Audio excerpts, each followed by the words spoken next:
మొత్తం కూడా కలుపుకుందాం మంచిగా. కుక్కర్ ఉడికేది కాబట్టి కాసేపు ఇలా వేయించుకుందామండి. కాసేపు అట్లానే ఉంచుకుందాము. ఆ ఉడికింది వేరు, కాసేపు పొయ్యి మీద వేగినట్టు వేరు.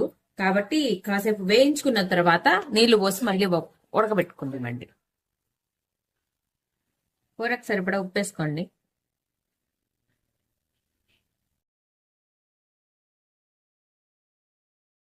కారం,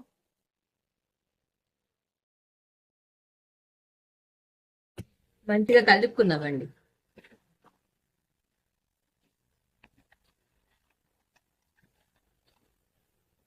మంచిగా ఇలా కలుపుకోండి. ఇప్పుడు నేను కొంచెం నీళ్లు పోస్తున్నాను దీంట్లో.